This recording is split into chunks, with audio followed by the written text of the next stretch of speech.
Yo, what's up guys, it's Talon. So today I'm going to be showing you guys how to really play when you kind of have no team and how to play these sort of carry jungler champions. So I've been recently learning Echo, getting better at him, and we're not going to talk super deep about Echo specifically because I'm still not the best Echo, and so I'm not going to pretend to give you guys great advice on Echo yet. I mean, I understand the champion a bit, but I'm still not great at him, and so I want to play him a bit more before I really give you guys deep advice on this champion specifically. But I more so want to focus on how we were able to carry pretty much 3 losing lanes, and how to kind of play these selfish jungle champions. So like Echo, Viego, Diana, these types of farming, kind of carry junglers. I want to show you how to play them right now in this game. So that's going to be kind of the main purpose here. So we're just going to be clearing our jungle early, doing some basic things. But really the main thing that I want to talk about initially is that you got to be very selfish. You really want to play towards your champion identity. So similar to how I've been showing you guys some recent videos of me playing Warwick or Vi jungle. And in those videos, I'm speaking really about how I want to focus a bit more on playing around my lanes and thinking about my teammates pathing. In this game, it's completely different. I'm playing very selfish. And so even here, I start on my red side of the map, even though it might be better to path towards my bottom lane, because I care about my own self when I path as well, more than I care about the enemy. And so because I think Vi will probably start her red side, I want to start my red side so I don't match the Vi. And then if I do see Vi show up on my side of the map, I'm not going to contest her early. I'm going to just do what I would call avoidant jungle pathing, where essentially I'm going to path away from the scary enemy, the dangerous enemy, pretty much no matter what. And so here we see Vi on our map. We see her show up and try to go for a gank there. And because we see her, we know that we can potentially go for the Herald because she's obviously super low health. And then you're going to see, a unique decision from the Vi to go up 1 HP on a scuttle that I very likely might be on. And she gives me a free kill. So shout out to Vi. Thank you very much for that. But either way, the kind of point is that I'm playing just around my own strengths. I'm playing on my own time, my own pace. And because I saw her there, I was seeing, if any potential camps might be up. We end up finding that her Krugs are up. So now we know she's going to be on that side of the map. And then here we do see a potential gank opportunity. And because it's a very convenient gank opportunity for me, I'm going to go for it. And so that's kind of the really important thing that I want you guys to note, is that I'm going to go for ganks when they're going to work out for me or when they're convenient for me, rather than go for ganks when it's going to help my laners out. And that is specifically with these types of selfish champions that you want to do that. You're not as keen on fixing your teammates, mistakes when you're playing this type of style. Instead, you're going to play really selfish, guarantee that you get a gold lead, and then once you get that gold lead, we're going to teach you how to kind of play with that gold lead, because you're going to see this is going to be a pretty crazy game where we're going to be very far behind, and the enemy are certainly going to make some throws. It's not like I would always be able to do exactly what I do in this game to come back, but we're going to show you, the best way to kind of play to oftentimes be able to come back there. And so again, if that kill looks like a free kill, we'll go for it. Otherwise, we'll just go farm. Again, there's no real urgency. This is a very relaxing kind of way to play jungle in the early game, and it really comes down to the later parts of the game, like for kind of how you're going to carry. But in the early parts of the game, it's really a pretty chill style. So if you kind of like this, more relaxing farming kind of style early on in the game, I think champions like Echo and Diana are really good for you right now in the meta. They're really strong champions. Again, I'm going to make a more specific Echo video later to teach you guys how to play this champion. But for now, we're just going to be talking again about the game, because again, my mechanics on this champion, they're not really good enough for me to be like, yeah, I can make a video and truly show you guys the best ways to play here. And so another thing you're going to do when you are trying to play this selfish jungle style is you want to really play towards your strengths. And so because of the fact that my Jarvan is doing well in lane, he's kind of the person that I would want to try to play around, if at all possible. He's really, gonna be the most likely case for me to potentially get a gank off or for something to work out. And so if I ever see an opportunity to gank him, I'm definitely going to be more likely to do that. Because again, you can get a really big lead off of playing around your strengths, rather than if you play around your weaknesses, usually, especially as a not as good early game jungle, you're going to just fall behind. You're going to get behind. Your teammates are going to fall behind. So you want to find those strengths and try to play your best, around them. Which is going to mean contesting usually the objective that your teammate, your stronger teammates on. Potentially going for a situation like this where you can see how when I see Vi on bot side, maybe if I'm playing Warwick or something, I might try to cover and help my teammates. But because I'm not playing that, instead I'm going to go, again, for the stronger lane. And we end up getting that kill because of that. And then we can get the invade off. So again, notice how we're getting ourselves good gold. We're getting, we have 2 kills. We're in a decent spot. But the Vi, she has the opportunity to do what she wants. In terms of helping out, the other laners and getting ganks off. And so because Vi does, get that kind of agency to gank and do other things because of the way we're pathing, we do acknowledge that sometimes our teammates are going to fall a little bit behind. And obviously, my Malphite ulting the air there is not going to help. And typically, you would hope that your team doesn't fall this behind just because you're not ganking them as much. But of course, that is the reality of what will sometimes happen. And so in a situation like this, we're going to now contest again around our stronger member. We're going to find that kill onto the Vi there because, again, we're playing around our stronger member. And when you're playing around your stronger member, you're a lot more likely to win these types of fights. And so that allows us, again, to now get an easy objective and to be 3-0 in a game where my laners are all, you know, not doing super well. My Nasus, or my Jarvan is doing all right, but all the other people, you know, they're doing quite poorly. And it's a really hard game overall. So again, this strategy really allows you to solo carry most jungle games. Notice how I'm not even contesting the objective initially. Instead, I'm farming right away, you know. Valuing that farm so heavily when you're playing this champion who pretty much on 3 items is just a complete menace is going to be really important. So again, you can see I'll maybe contest to try to hit the smite, but I'm not going to like hard contest this fight when my team is down and not doing too well. Because notice how, again, my strength Jarvan is not here anymore. I'm fighting with my weak point now. So the only you know, goal when I'm fighting with my weak point is to just try to maybe get a steal or something, but not to like hard win the fight. And so then we do end up kind of getting caught there. So I'm just going to ult out and then go back to farming. Again, notice how I'm like, yeah, I'll try to steal that because I see there's the potential to maybe do it. But once that opportunity sort of, you know, goes away, I'm not going to play overly selfish or overly for the team, rather. I'm going to be like, okay, let me just go farm.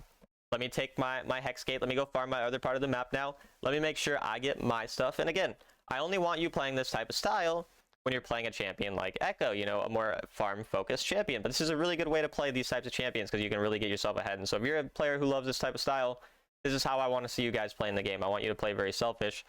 But if you're a champion, you know, like Nunu, Vi, Warwick, I have videos on that, and I want you to watch those types of videos to kind of understand the difference in playstyle in these different types of champions, the different types of junglers.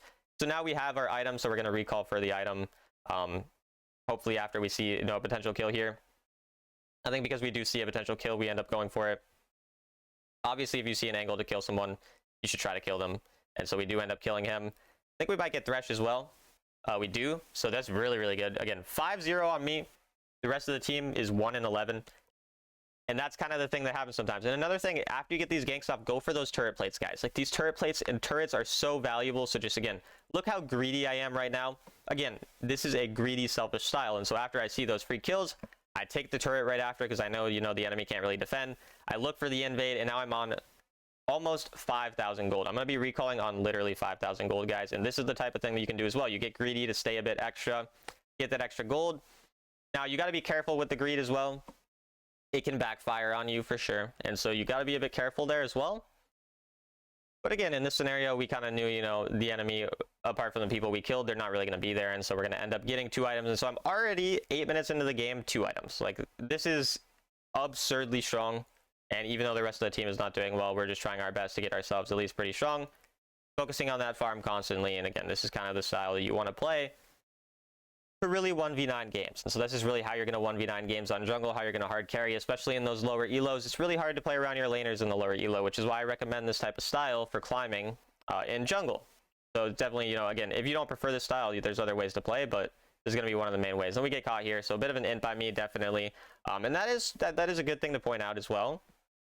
It's very easy to throw on this type of style because the onus all becomes on you. And so you make one mistake and all of a sudden the game looks really, really bad. You have to be pretty careful. You have to itemize pretty well as well, getting things like QSS when you need them, other things like that. Because you can, you know, make one mistake like me there, and all of a sudden, you know, you're the only person who matters. And so if, you know, you're the only person who matters in terms of gold and you die, all of a sudden the game is looking quite sketchy. And so that's definitely something to keep in mind as well when you play this style. When you play something like Vi or Warwick, you have a bit more, you know, leniency in terms of making mistakes because sometimes, you know, you put more of a lead on your team so your team can do a bit more. But then obviously, you know, the issue comes with relying on your teammates to not throw. And so if you feel like your strength is getting your teammates ahead, playing around your teammates, these types of things, then, you know, do that.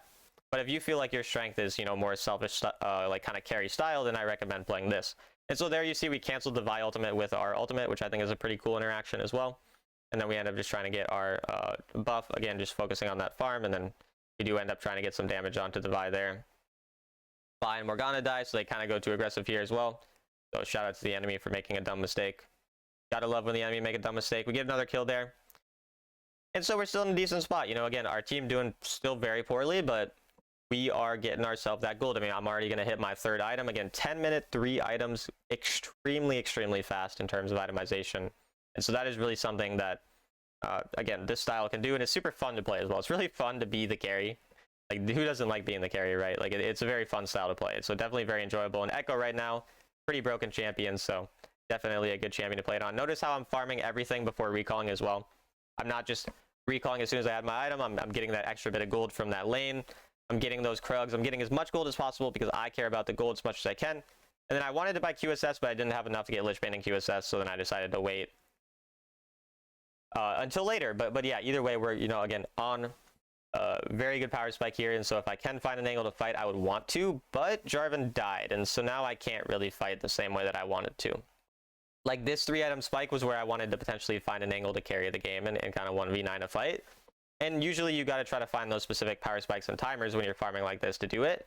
But then, like I said, my teammate kind of inted, and so then I'm like, okay, I'm not going to go too aggressive. And this is really what you guys are going to see, is just the patience from me when I'm the carry. When you are the sole carry, you really have to be very patient. You have to not make those silly mistakes of going in, which again, sometimes I still make them. But you have to really focus on yourself. You know, wait till your teammates find that one good engage. When you are this mega hyper carry, you know, who's super fed, all you need is one fight where you completely pop off and you will win the game.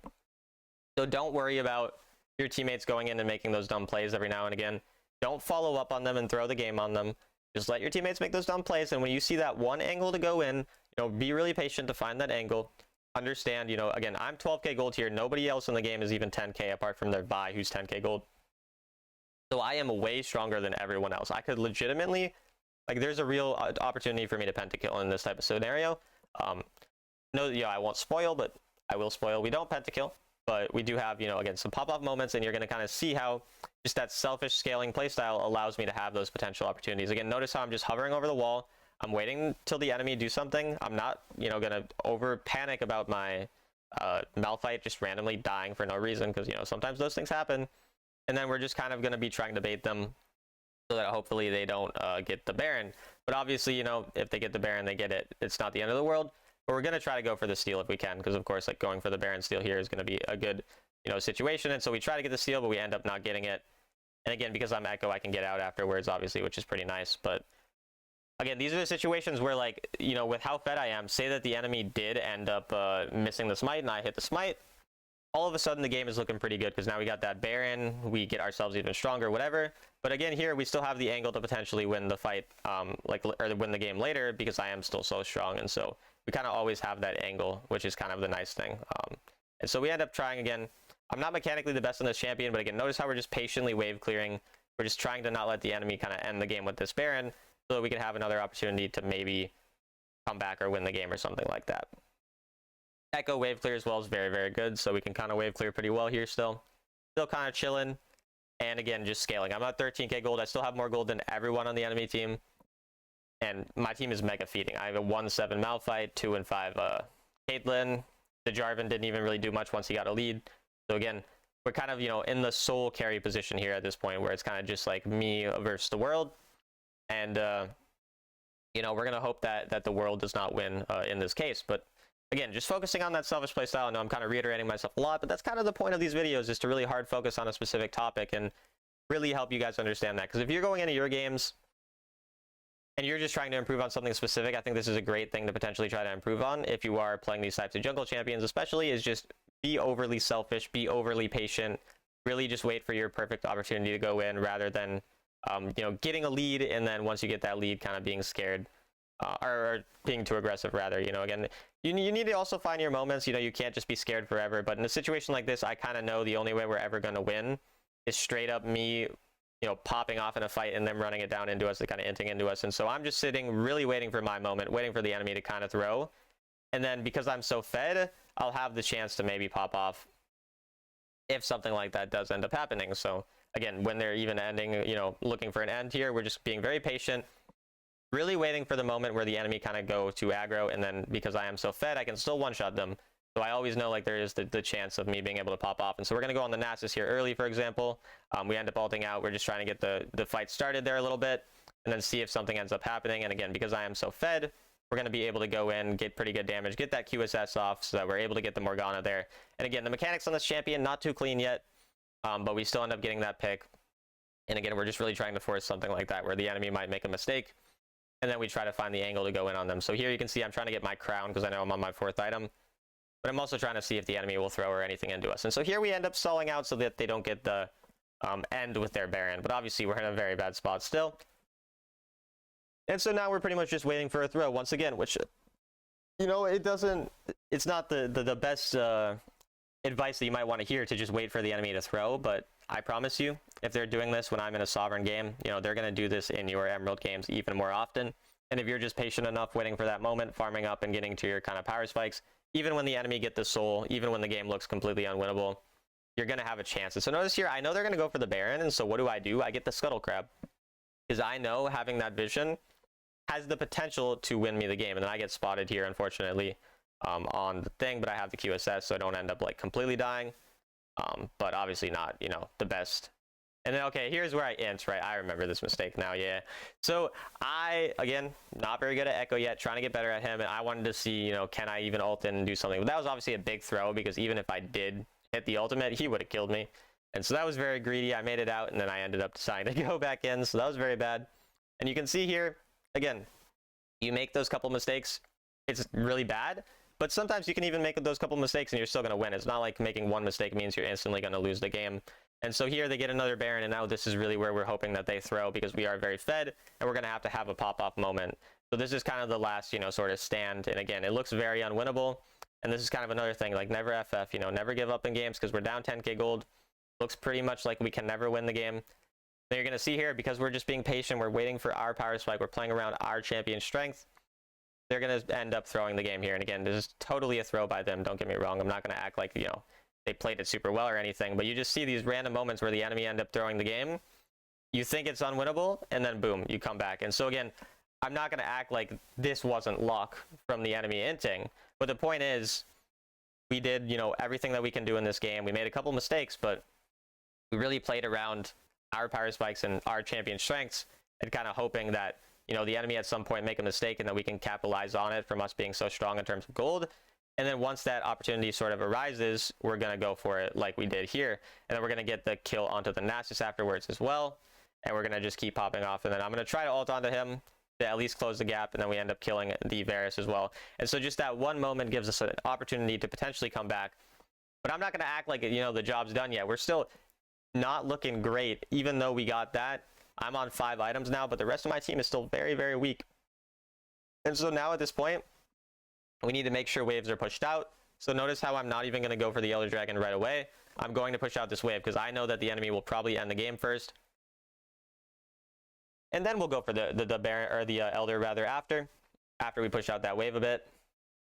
And so again, that's just kind of the thing that you got to keep in mind as well, is like the enemy are probably going to try to end the game in a situation like that. And so you need to wait. You know, you need to push out the waves. You need to be aware of waves in the late game like this, and then you can go for the opportunity after. And so the enemy, again, they're going to make another mistake. They're going to int here. So at that point, we're going to end up catching them out, getting the Elder Dragon really quick. And then again, because we pushed out the waves, our Nexus is not in as much danger. But if we hadn't pushed the waves, it probably would be in a lot more danger. And so now we end up getting that Elder. And now once our inhibs respawn, we have the chance to come back. And so that's really the thing too. When you're in the late game, you've lost a couple of inhibs. The main goal is to stall out long enough until your inhibs will respawn. And then once your inhibs respawn, then you have the chance to kind of come back. And so obviously here again, you see, we're just going to get our blue buff. We're going to get our red buff because we're on full build. So we don't need anything other than that. And then we're just going to push out the waves again, because now if the waves get pushed out, the enemy aren't going to have the super minions anymore. And now we have that chance to really carry and really win the fight once that Baron spawns. And because we have the Elder Dragon, we're very strong. So if we ever have a fight angle, we're definitely going to take it now at this point. And so we're just going to see the potential opportunity for a comeback. So this is, again, a pretty crazy comeback so far. The enemy completely entered into us. Really wild game. And again, it's just through that patience that we're able to have a game like this, which is why I really think you should just never FF in games. Like, I think it's really, you know, important to just not give up in games like this, because you never really know what's going to happen. And so here again, we're just looking for a one-shot angle, because I know I can potentially one-shot anyone who shows up. So we want to see if we can potentially catch out that Vi. But again, notice how I'm continuing to push out the waves, because it's really important to keep those waves pushing so that the enemy cannot just end instantly. I'm pinging my team to hopefully do the same. And then even though Jarvan gets caught out, we look for the squishy. So again, notice how my target priority, I'm kind of going for the squishy champion. We get them very low there. I probably even could have E'd back in, but you notice how, again, I'm still positioning pretty safe because I know I cannot really die in these fights. So I need to be pretty aware of the enemy and everything like that. And then here, now in that fight, we're just looking for the pop-off onto the Morgana there. We find the kill onto her. We end up having our ult back, but overall just kind of popping off in the fight now that we are really fed. Pretty easy to play a fight once you're this fed for sure. And so there, we got kind of scared of Varus one-shotting us, but we end up sniping the Varus with our first ability, and then we find the end angle here. So you can see how just through patience alone, through scaling, through this selfish play style, again, this is, partially luck. Some of the things that happen in this game are certainly lucky. But through that patience, we're able to somehow come back in a game that you should have felt, would be pretty much unwinnable. And these are the types of things that happen even more frequently in lower elos. So if you're just aware of those waves as well when the enemy do throw into you, it's going to be very important. And then here again, we just go for the Nexus here. And we win the game. So somehow we win that game, felt pretty much unwinnable. But I hope this kind of made sense to you guys in terms of, how to come back in games and how to play a more selfish style on these types of champions and kind of be able to carry games even that might seem unwinnable. As always, I have memberships on my YouTube channel. So if you're interested in that, it's just $5 a month. You get access to YouTube videos early. You get access to over 38 pages of coaching notes, all those types of things. I also do coaching for $15 an hour. So just DM me on Discord, Talon1169, if you're interested in that. And I'll see you guys in the next video.